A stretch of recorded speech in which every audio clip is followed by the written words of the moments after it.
Welcome to PS news. ముందుగా headlines చూద్దాం. భగీరథ్ కేసులో తన నిర్ణయాన్ని సమర్థించుకున్న బండి, కుమారుడిని స్వయంగా పోలీసులకు అప్పగించానన్న బండి, తనపై రాజకీయ కుట్రలు జరుగుతున్నాయని ఆరోపణ, fake media factory నడుస్తోందన్న Bandi Sanjay.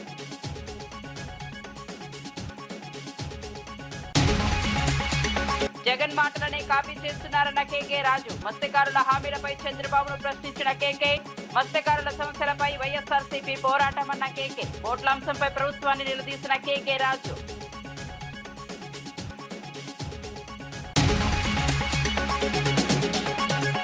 రోమ్లో ప్రధాని మోదీకి అపూర్వ సైనిక స్వాగతం, ఇటలీ పర్యటనలో మోదీకి ఘన ఆతిథ్యం లభించింది. జార్జియా మెలోనీతో కీలక భేటీ జరిపిన మోదీ, రక్షణ వాణిజ్య అంశాలపై రోమ్తో మోదీ చర్చలు. నిర్మలాతో భేటీలో తెలంగాణ నిధులపై పట్టి చర్చ, అదనపు నిధుల కోసం కేంద్రాన్ని కలిసిన బట్టి, తెలంగాణ అభివృద్ధి ప్రణాళికలపై నిర్మలాతో బట్టి భేటీ, రాష్ట్రానికి 5,000 కోట్లు కోరిన బట్టి విక్రమార్క.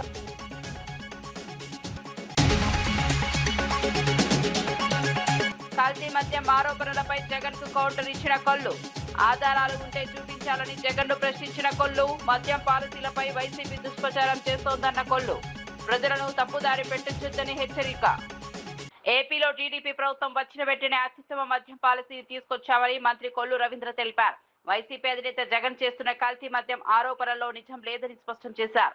ఆరోపణలు చేస్తే వాటికి ఆధారాలు కూడా చూపించాలని డిమాండ్ చేశారు. ప్రభుత్వాన్ని అస్థిరపరిచే కుట్రలో భాగంగానే ఇలాంటి దుష్ప్రచారం జరుగుతోందని మండిపడ్డారు. ప్రజల ఆరోగ్యాన్ని దృష్టిలో ఉంచుకుని ప్రభుత్వం సంస్కరణలు తీసుకొచ్చిందన్నారు. మద్యం నియంత్రణ వ్యవస్థను మరింత పటిష్టం చేశామని వివరించారు. ప్రతిపక్షాలు ప్రజల్లో అపోహలు సృష్టించే ప్రయత్నాలు మానుకోవాలని సూచించారు. అసత్య ప్రచారాలతో ప్రజలను తప్పుదోవ పట్టించొద్దని హెచ్చరించారు. ఇవాళ వీళ్ళు 5 రాష్ట్రాల్లో దోపిడీ సామ్రాజ్యం, సాక్షాత్ ఆర్టీసీ బస్సులు కూడా వీళ్ళు వాళ్ళ దోపిడీకి వాడుకున్నటువంటి విధానం, ఇవన్నీ కూడా ప్రజలు గమనించాల్సినటువంటి అవసరం ఉంది. ఇట్లాంటి వ్యక్తులు ఈ రాష్ట్రానికి అవసరమా? ఎందుకంటే ఇదే జోగి రమేష్ గతంలో చంద్రబాబు నాయుడు గారి ఇంటి మీద దాడి చేస్తే మంత్రి పదవి ఇచ్చినటువంటి వ్యక్తి జగన్మోహన్ రెడ్డి, ఆ రోజున అందల వెక్కిచ్చినటువంటి వ్యక్తి. ఇవాళ ఈ కల్తీ మద్యం స్కామ్ చేస్తే రేపు ఇంకేదో ఎక్కిస్తారని చెప్పి ఆశ పెట్టి ఇలాంటి కార్యక్రమాలు చేపించావా జగన్మోహన్ రెడ్డి గారు? జగిత్యాలలో కేంద్రీయ విద్యాలయం యంగ్ ఇండియా స్కూల్ భూముల కేటాయింపుల అంశంపై బీఆర్ఎస్ నేత జీవన్ రెడ్డి తీవ్ర విమర్శలు చేశారు. నిబంధనల ప్రకారం ఇవ్వాల్సిన భూమిని తగ్గించడంలో ఎమ్మెల్యే సంజయ్ పాత్ర ఏమిటని ప్రశ్నించారు. భారీ విలువైన నిర్మాణ కాంట్రాక్టర్లను మేఘా కృష్ణారెడ్డికి కట్టబెడుతున్నారని ఆరోపించారు. స్థానిక కాంట్రాక్టర్లకు అవకాశాలు లేకుండా చేస్తున్నారని విమర్శించారు. అభివృద్ధి పేరుతో కొందరికే లాభాలు చేకూరుతున్నాయని ఆరోపించారు. ప్రజా ఆస్తుల విషయంలో పారదర్శకత ఉండాలని డిమాండ్ చేశారు. లొకేట్ చేయవస్తుంది. నువ్వు 5 ఎకరాల స్థానే 2 ఎకరాలు ఇచ్చిన అనిపించుకుంటే అది ఎట్లా లొకేట్ అవుతుంది? మరి 25 ఎకరాలు 10 ఎకరాలు ఏంటి? నాకు ఇది మొత్తం ప్రభుత్వమే ఎమ్మెల్యే గారి కన్సర్న్లో నడుస్తున్నది. 5 ఎకరాలు 10 ఎకరాలు కుదించబడటం లోపల నీ పాత్ర ఏంటి? అసలు నీకు అక్కడ ఈ రెసిడెన్షియల్ స్కూల్ నిర్మాణం చేయాలని ఉందా లేదా? అది కూడా కేంద్రీయ విద్యాలయంలోకి ఇంకేమైనా చేద్దామని ఉన్నదా? కలెక్టర్ ప్రతిపాదించింది 25 ఎకరాలకు. మరి జీవో ఎమ్మెల్యే గారు తీసుకొచ్చిందని చెప్పని మరి నేను గమనిస్తే పాలాభిషేకాలు జరిగినాయి. ఈ పాలాభిషేకాలు 25 ఎకరాలు 10 ఎకరాలు కుదించబడ్డందుక, ఈ పాలాభిషేకాలు 25 ఎకరాలు 10 ఎకరాలు కుదించబడ్డందుక ఆ పరిసర గ్రామాల వారందరూ కూడా విద్య యొక్క ప్రాధాన్యత గుర్తిరుతుందని చెప్పంటారు. లక్ష్మీపులు అట్లాగే ఈ చెల్గల్ సంబంధించినటువంటి మీరు అదనంగా రేవంత్ రెడ్డి గారి యొక్క ఆలోచన విధానం ఇంటిగ్రేటెడ్ రెసిడెన్షియల్ స్కూల్ ఏర్పాటు చేయాలని మరి భావిస్తున్నారో, చెలిగల్లో అది ఏర్పాటు చేయబడడానికి కావాల్సినటువంటి 25 ఎకరాల స్థలం మీరు 10 అనేది ఏదైతుందో ఇది ప్రజానీకాన్ని మభ్యపెట్టి అసలు మంజూరు చేసిందా చేయలేదా, కట్టరా? 20 ఎకరాల అవసరంలో 10 ఎకరాల జీవో ఇచ్చి పాలాభిషేకం చేసుకోవడం ఏంటే?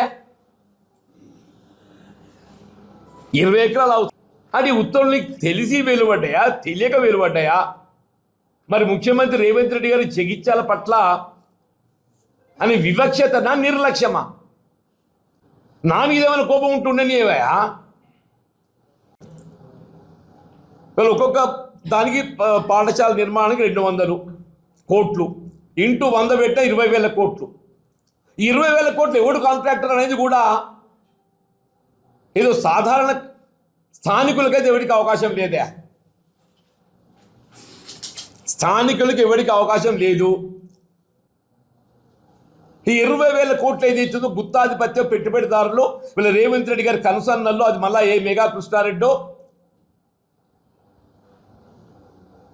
మరి ఎవరు నిర్మాణం చేస్తుండో మాకు తెలియదు. కానీ ఎవడున్నా కానీ ఏది ఇస్తుందో మన స్థానికులు జిల్లా వాడైతే కాదు.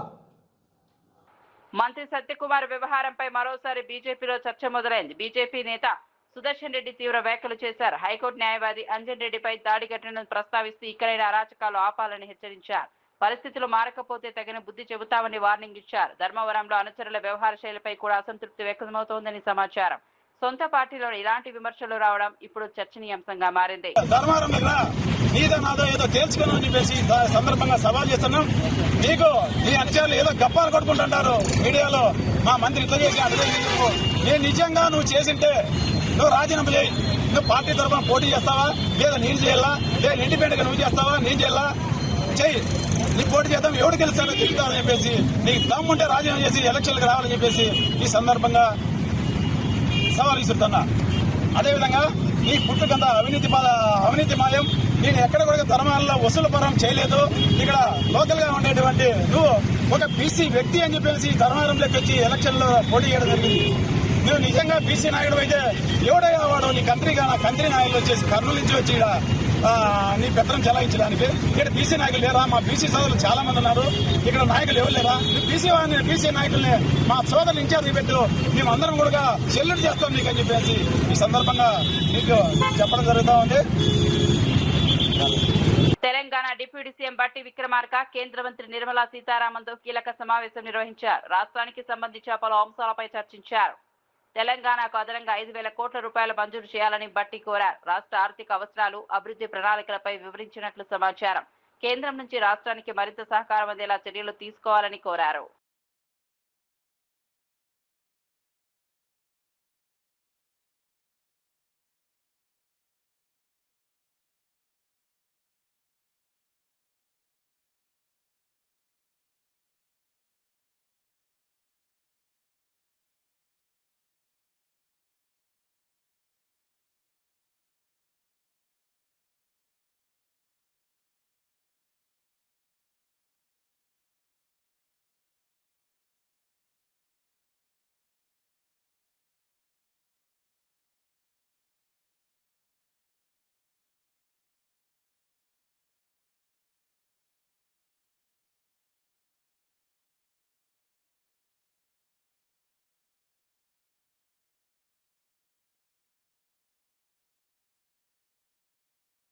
భగీరథ్ కేసుపై కేంద్ర మంత్రి బండి సంజయ్ కీలక వ్యాఖ్యలు చేశారు. సమాచారం అందిన వెంటనే తన కుమారుడిని పోలీసులకు అప్పగించారని తెలిపారు.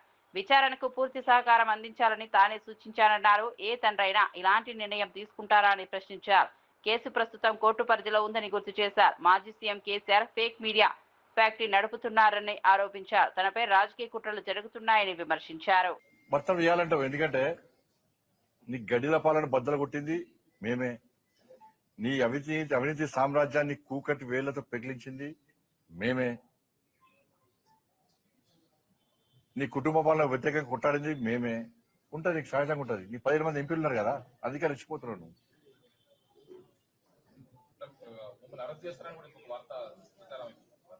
ఇప్పుడు అన్న ఈ కోర్టులో కేసు నడుస్తున్నది, కోర్టు పరిధిలో ఉన్నది. ఇప్పుడు ఒక్కరు గుర్తుంచుకోండి,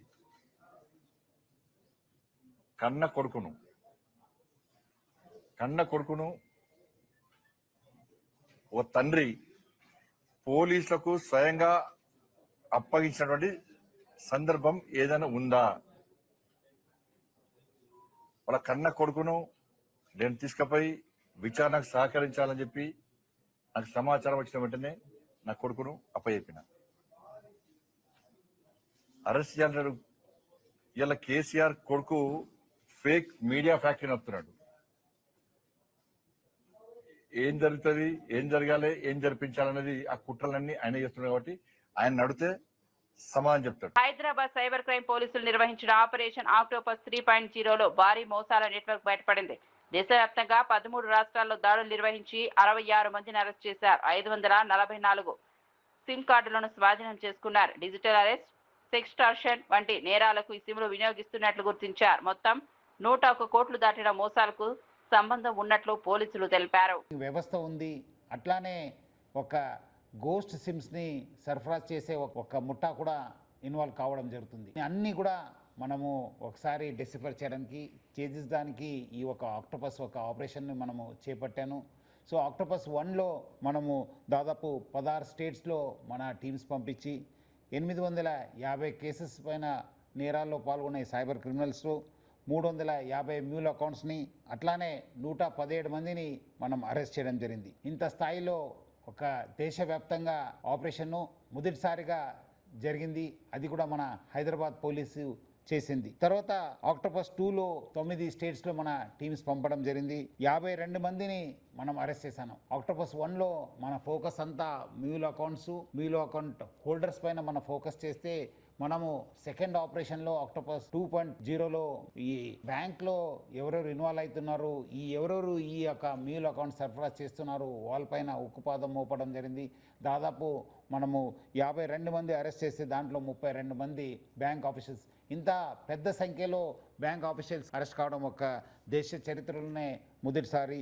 మన ఆక్టోపస్ 2.0లో చూసింది ఏమంటే బ్యాంక్లో చాలా లూపల్స్ ఉన్నాం, దాన్ని మనము ఎక్స్పోజ్ చేయడం జరిగింది. ఎందుకంటే ఈ యొక్క సైబర్ క్రైమ్ క్రిమినల్స్కి ముఖ్యంగా మెయిన్ లైఫ్ లైను ఈ మ్యూల్ అకౌంట్స్.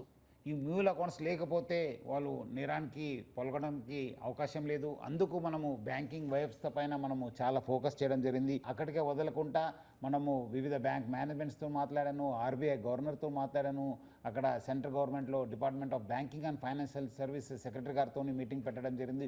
ఇప్పుడు ఒక లెవెల్ ఆఫ్ అవేర్నెస్ రావడం జరిగింది. బ్యాంకింగ్ మేనేజ్మెంట్స్ కావచ్చు, సెంట్రల్ గవర్నమెంట్లో కావచ్చు, reserve bank of India officials కూడా కొంత అవేర్నెస్ రావడం జరిగింది.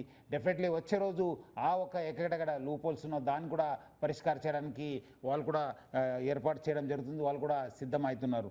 సో నెక్స్ట్ ఈ యొక్క mule account holders plus banking వ్యవస్థ ఉంది. ముఖ్యంగా ఇంకోటి నెట్వర్క్ గోస్ట్ సిమ్ నెట్వర్క్. అంటే గోస్ట్ సిమ్ అంటే నా పేరుతోనే ఉన్న సిమ్ ఇంకోటి వాడు వాడడము.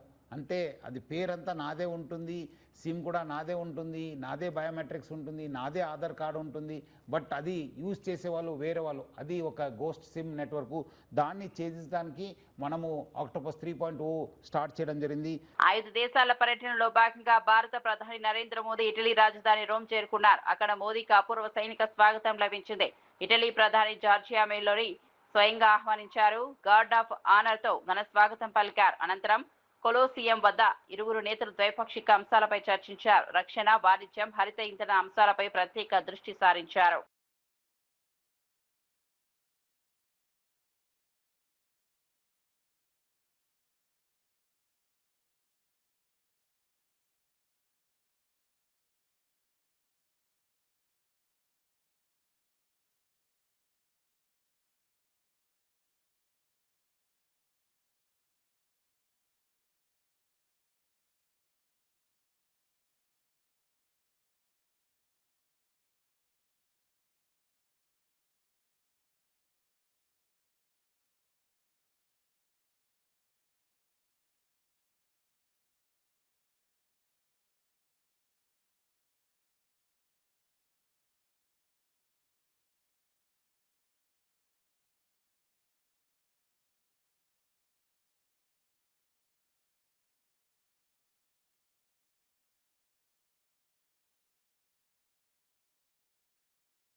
హైదరాబాద్ కోటి ప్రాంతంలో అక్రమంగా నిర్వహిస్తున్న గోదాంపై హైడ్రా అధికారులు చర్యలు చేపట్టారు. 3 అంతస్తుల భవనంలోని సెల్లార్ను గోదాంగా వినియోగిస్తున్నట్లు గుర్తించారు. కొత్త యజమాని ఫిర్యాదు మేరకు అధికారులు తనిఖీలు చేపట్టారు. సెల్లార్ను ప్రమాదకరంగా వినియోగిస్తున్నట్లు ఆరోపణలు రావడంతో చర్యలు తీసుకున్నారు. అక్రమ నిర్మాణాలపై కఠిన చర్యలు కొనసాగుతాయని అధికారులు స్పష్టం చేశారు.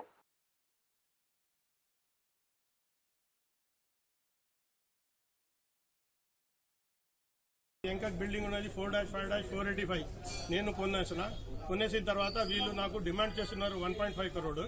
లేదంటే ఈ దీనికి అన్ని లోపల చెత్త పెట్టినారు, which is prone to fire tragedy. And I have raised complaint before HYDRAA. HYDRAA వాళ్ళకి 15 days టైం ఇచ్చినారు. 15 days టైంలో ఏం చేయలేదు, చెత్త తీసుకోలేదు, ఏం తీసుకోలేదు. మళ్ళీ ఇస్తే ఇప్పుడు వాళ్ళు to break open the lock అని చెప్పినారు. అది షట్టర్ తీసుకుంటున్నారు అంది. హైడ్రా చెప్పినా నువ్వు కరెక్టే ఉన్నావు, నేను వచ్చి 15 days టైం ఇచ్చినారు. 15 days తర్వాత 3 months అయిపోయినాయి, ఇప్పుడు వరకు వాళ్ళు ఏం చేయలేదు. ఇప్పుడు మళ్ళీ వచ్చి హైడ్రా వాళ్ళు చేస్తున్నారు. నాకు 9 months అయింది, 9 months నుంచి కూడా ఒక చుక్క పైసా కూడా ఇవ్వలేదు. మత్స్యకారుల హక్కుల అంశంలో జగన్ ఇచ్చిన హామీలను ఇప్పుడు చంద్రబాబు కాపీ చేస్తున్నారని వైఎస్ఆర్సీపీ నేత కేకే రాజు విమర్శించారు. జువెల్లిదిన పర్యటనలో జగన్ మత్స్యకారులకు భరోసా ఇచ్చారని గుర్తు చేశారు. పోలీసులు సీజ్ చేసిన బోట్లను దొంగిలించడం హాస్యాస్పదమని అన్నారు. మత్స్యకారుల సమస్యలపై వైఎస్ఆర్సీపీ ఎప్పుడూ పోరాడుతుందని స్పష్టం చేశారు.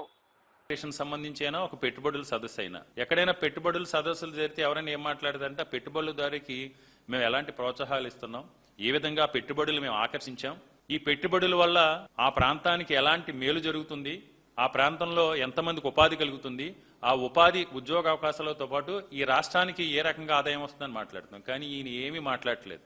ఎంతసేపు 2 సంవత్సరాలు అయింది అధికారంలోకి వచ్చి, ఏమీ చేయలేకపోయాం, ఈ రాష్ట్రాన్ని పరిపాలించడం మనకు చేత కావట్లేదు.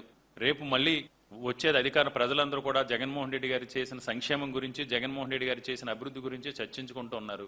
ఏదో రాకుండా మనకి ఛానల్స్ ఉన్నాయి, పత్రికలు ఉన్నాయి, వీటి ద్వారా జగన్మోహన్ రెడ్డి గారి మీద బురద చల్లాలనే ఉద్దేశంతో సమయం సందర్భం లేకుండా వెటకారంతో ఒక బాధ్యతాయుత పదవిలో ఉన్న ముఖ్యమంత్రి స్థానంలో ఉన్న వ్యక్తి వెటకారంతో వ్యంగ్యాస్త్రాలతో జగన్మోహన్ రెడ్డి గారిని గత వైఎస్ఆర్ కాంగ్రెస్ పార్టీని దూషించడం. నిన్న ఒకవైపు తండ్రి ఏమో అక్కడ ఎలాంటి మనం చూసాం, గాడిలో వంట ఉండటం ఎలాగానే చూసాం. ఒకవైపు కొడుకేమో నేను ఇంటికి తీసుకొచ్చి మత్స్యకారులను తీసుకొచ్చి డ్రామా ఆడుతున్నారు. గతంలో మనం చూసాం మత్స్యకారుల బోట్లకు సంబంధించి ఏం జరిగిందో అనే పరిస్థితి చూసాం. పోలీసులు సీజ్ చేసిన బోట్లని ఎవరన్నా దొంగిలించడం అనేది హాస్యాస్పదం. పోలీసులు సీజ్ చేసిన బోట్లని ఏదో పోలీస్ స్టేషన్లనే దొంగిలించిన విధంగా ఏ విధంగా చేశారో ఆ డ్యామేజ్ని కవర్ చేసుకోవడం కోసం ఆయన నేనేదో రకరకాలుగా చంద్రబాబు నాయుడు గారు ఏ విధంగా మాట్లాడారు, ఎవడు అడ్డుకుంటాడు, ఎవడు చేస్తాడు, మన తీరం మన ఇష్టం అంటే జగన్మోహన్ రెడ్డి గారు గతంలో చెప్పారు. జువ్వెలదిన్నికి వెళ్ళినప్పుడు మిమ్మల్ని అడ్డుకునేది ఎవరు, మీ హక్కుల్ని భంగం కలిగించేది ఎవరు, నేను మీకు రక్షణగా ఉంటానని జగన్మోహన్ రెడ్డి గారు వాళ్ళకి నమ్మకాన్ని భరోసాని కల్పించడం జరిగింది. దాన్ని ఈరోజు ఈ స్కిట్ చంద్రబాబు నాయుడు మళ్ళీ కాపీ చేసి ఈ విధంగా మాట్లాడుతున్నాడు. గత నెలలో కూడా మనం చూసాం చంద్రబాబు నాయుడు గారి యొక్క ధోరణి. 45 సంవత్సరాల ఇండస్ట్రీ, కేంద్ర ప్రభుత్వం నా వల్లే నడుస్తుంది, ఈ దేశంలో నేనే సీనియర్ రాజకీయ నాయకుని అనుకునే చంద్రబాబు నాయుడికి ఎంత అవగాహన రాహిత్యంతో, ఎంత బాధ్యత రాహిత్యంతో రాజకీయాలు చేస్తున్నాడనే దాని నిదర్శనం ఏంటంటే ఈ రాష్ట్రంలో, ఈ దేశంలో పెట్రోల్కు సంబంధించి, డీజిల్కి సంబంధించి డిమాండ్ అండ్ సప్లై మీద కూడా కనీస అవగాహన లేని ముఖ్యమంత్రి, సీనియర్ నాయకుడు, ఈ దేశంలోనే అత్యంత వృద్ధ రాజకీయ నాయకుడు ఎవరన్నాడంటే చంద్రబాబు నాయుడు మాత్రమే. దానికి నిదర్శనం ఏంటంటే గత నెలలో ఎవరైతే సామాన్యులు, చదువు సంధ్య లేని పేద ప్రజలు, లేకపోతే కొంతమంది ఎవరైనా సామాన్యులు అంటే వాళ్ళు ఎవరైనా ఆందోళన ఏ విధంగా చెందుతారో ఆ విధంగా రాష్ట్రం ఏమైపోయినా పర్వాలేదు, మిగతా 25 జిల్లాలు ఏవైపోయినా పర్వాలేదు, అమరావతిలో నిర్మాణాలు ఆగకూడదు, అమరావతిలో నిర్మాణాలు ఆగితే తనకు వస్తున్న 70%, 80% కాంట్రాక్టర్లో కమిషన్లన్నీ కూడా ఆగిపోతాయి.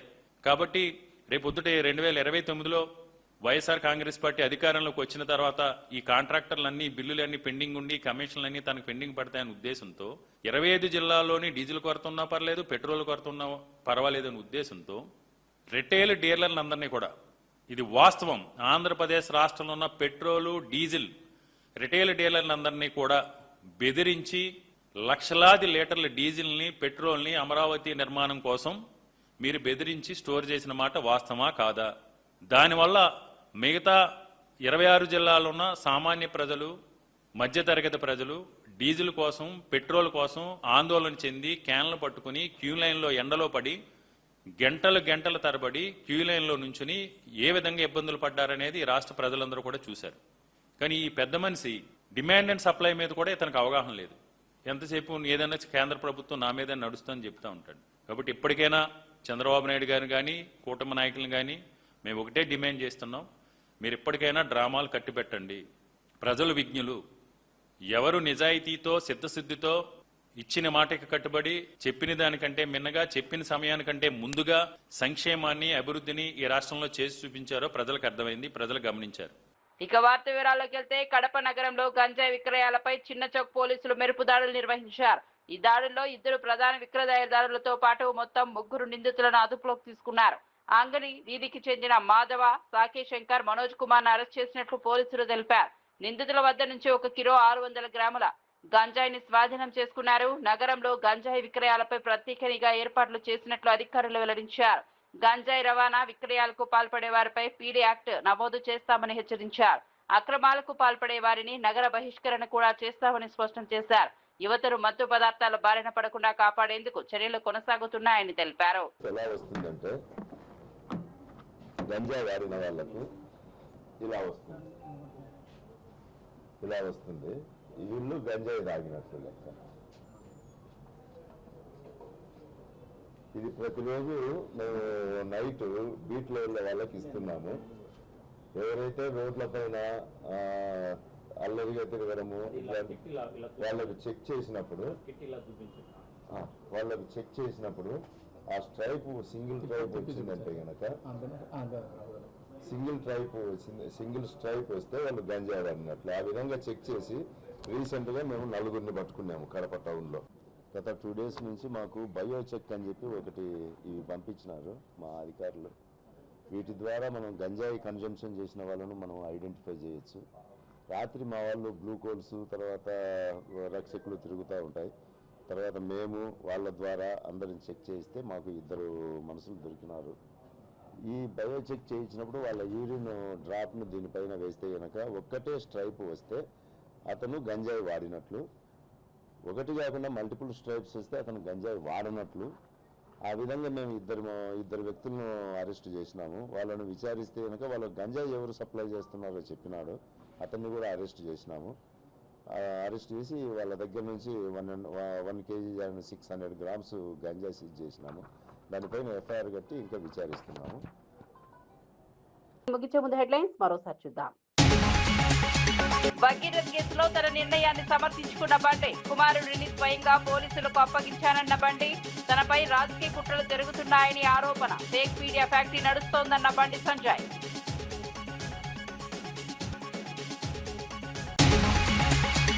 జగన్ మాటలనే కాపీ చేస్తున్నారన్న కేకే రాజు, మత్స్యకారుల హామీలపై చంద్రబాబును ప్రశ్నించిన కేకే, మత్స్యకారుల సమస్యలపై వైఎస్ఆర్సీపీ పోరాటమన్న కేకే, ఓట్ల అంశంపై ప్రభుత్వాన్ని నిలదీసిన కేకే రాజు.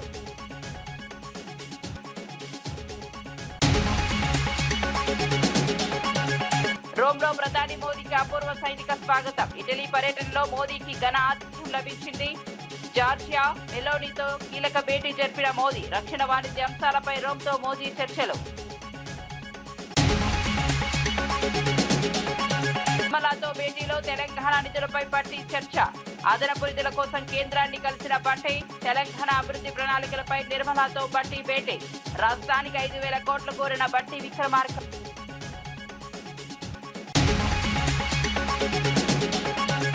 కల్తీ మద్యం ఆరోపణలపై జగన్ కు కౌంటర్ ఇచ్చిన కొల్లు, ఆధారాలు ఉంటే చూపించాలని జగన్ ను ప్రశ్నించిన కొల్లు, మద్యం పాలసీలపై వైసీపీ దుష్ప్రచారం చేస్తోందన్న కొల్లు, ప్రజలను తప్పుదారి పెట్టొచ్చని హెచ్చరిక.